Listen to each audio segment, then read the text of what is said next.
TV देखने वाली बहू। धर्मा गांव का जमींदार है। उसकी पत्नी कोकिला बड़े ही कड़े स्वभाव की औरत है, जिसकी गांव भर में धाक है। गांव के लोग उससे बहुत डरते हैं। कोकिला गरीब घर की बहू लाती है, जो कि उसके सामने कभी आवाज ना उठा सके। रजनी काफी सीधी सादी है, लेकिन वो दिन भर टीवी ही देखती रहती है। ऐसा कोई भी सीरियल नहीं है जिसके बारे में रजनी को ना पता हो। एक रोज अहम रजनी से कहता है, रजनी, जल्दी से नाश्ता लगा दो, फिर मुझे काम पर जाना है। अरे हाँ, ओ भिलाई चिंटू के पापा, थेपला और ढोकला बनाया है मैंने आज। चिंटू के पापा? ये क्या चिंटू के पापा लगा रखा है? अच्छा, दया बहन भी तो यही बोलती है, तब उसे तो कोई कुछ नहीं कहता, और मैंने कह दिया तो सबको तकलीफ होने लगी। वाह जी वाह। अरे अच्छा, ठीक है, जाओ खाना लेकर आओ। अहम खाना खाकर अपने काम पर निकलने लगता है। आज का नाश्ता बहुत स्वादिष्ट था। चलो निकलता हूँ मैं। ए जय जिनेंद्र चिंटू के पापा। अब ये क्या? आज के लिए ना मैं गुजराती हूँ। जय जिनेंद्र। उफ, जो करना है करो। मैं तुम्हारी बातों पर ध्यान देने लगा तो मैं तो पागल ही हो जाऊंगा। अहम ऑफिस के लिए निकल जाता है और यहाँ रजनी अपने काम में लग जाती है। रजनी टीवी देखते देखते काम करती है। तभी कोकिला उससे कहती है, अरे बहू, मेरे सर में बहुत दर्द हो रहा है, जरा चाय तो बना दे।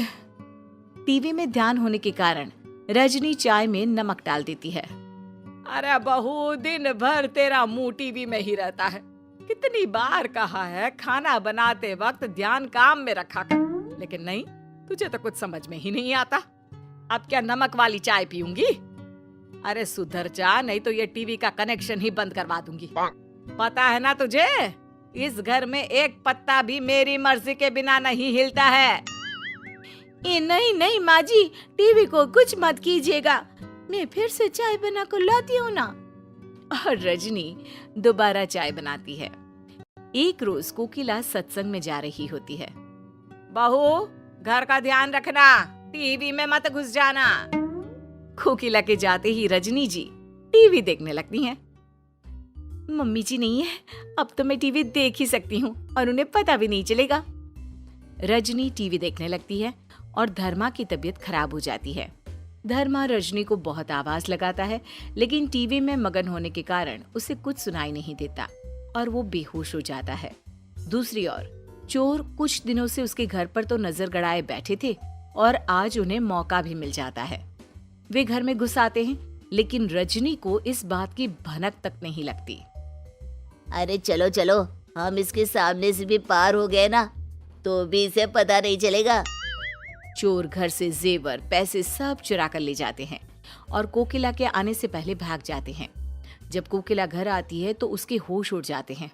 अरे बहू, कहाँ मर गई थी? अलमारी से सारे जेवर रुपए गायब है।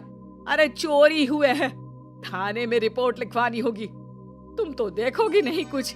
जहाँ पूरा गांव मुझसे डरता है, वहीं मेरी बहू पर मेरी बातों का कोई असर नहीं होता। ए जी, कहाँ हो? बहू तो बहू, अब आप भी क्या टीवी में घुसे पड़े हो? अरे घर में कोई घुस आया और आपको पता भी नहीं चला। धर्मा की कोई आवाज न आने पर कोकिला भागती हुई ऊपर जाती है। धर्मा को बेहोश देखकर वो अहम को काम पर से बुलाती है और गुस्से में रजनी को उसके मायके भिजवा देती है। बेटी को इस तरह अपने घर में देखकर उसके गरीब माँ बाप उसे समझाते हैं। अरे बेटा, हम बहुत गरीब है, तू बहुत भागो वाली है जो इतने बड़े घर में शादी होकर गई है। अब तू वापस इस गरीबी में कैसे रहेगी मेरी बच्ची? टीवी में क्या रखा है? अपनी जिंदगी देख, भूल जा ये सब, अहम के बारे में सोच। रेणुका रजनी को उसके ससुराल लेकर वापस जाती है।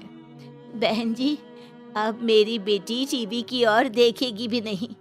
इसकी भूल के लिए मैं आपसे माफी मांगती हूँ। इस बार आपको शिकायत का कोई मौका नहीं देगी रजनी। इस बार आपकी बात पर मैं इसे माफ कर देती हूँ। रजनी अब टीवी की ओर देखना तक बंद कर देती है और दिन भर काम ही करती रहती है। सुबह जल्दी उठती और कोकिला का घर काफी अच्छे से संभाल लेती है। कोकिला बहुत खुश होती है। चलो अब इसे अकल आ गई है। एक रोज कोकिला टीवी देख रही होती है और वो रजनी को आवाज देती है। रजनी, बहुत अच्छा सीरियल आ रहा है, आजा तू भी देख ले मेरे साथ थोड़ी देर। पूरा दिन काम कर करके तू भी थकती होगी। जी मम्मी जी, आप कहती हैं तो देख लेती हूँ। रजनी टीवी देखने लगती है और उसे वापस टीवी देखने में इंटरेस्ट आने लगता है। थोड़ा थोड़ा करके रजनी को वापस टीवी सीरियल देखने की लत लग जाती है। वो कभी नल खुला छोड़ देती तो कभी आयन लगाकर भूल जाती, लेकिन इन सब छोटी मोटी बातों को कोकिला इग्नोर कर देती है और सोचती है, अब आजकल के बच्चे थोड़ा बहुत तो टीवी देखेंगे ही ना, इतने में कुछ नहीं होता। पहले से तो काफी सुधर गई है, अब इतनी रोग भी तो अच्छी नहीं है, धीरे धीरे ये भी छूट जाएगी। एक रोज रजनी गैस पर दूध चढ़ाकर टीवी देखने बैठ जाती है और सीरियल में इतनी मगन हो जाती है कि उसे पता ही नहीं चलता कि अहम कब घर आ गया। रजनी, मेरा गला सूख रहा है, एक गिलास पानी देना। पता नहीं मेरी तबीयत कुछ ठीक नहीं लग रही है। अहम का गला चिल्ला चिल्ला कर फट जाता है, लेकिन उसे अहम की आवाज सुनाई नहीं देती। अहम को हार्ट अटैक आ जाता है। कोकिला जब घर लौटती है तो अहम की इतनी बुरी हालत देखकर उसका गुस्सा 7वें आसमान पर चढ़ जाता है। वो तुरंत अहम को अस्पताल लेकर जाती है। डॉक्टर कहते हैं, इन्हें पैरालिसिस अटैक आया है। अच्छा हुआ आप टाइम पर इन्हें ले आई। डॉक्टर, मेरा बच्चा ठीक तो हो जाएगा ना? हाँ, लेकिन इन्हें बेड रेस्ट करना होगा कुछ दिनों तक।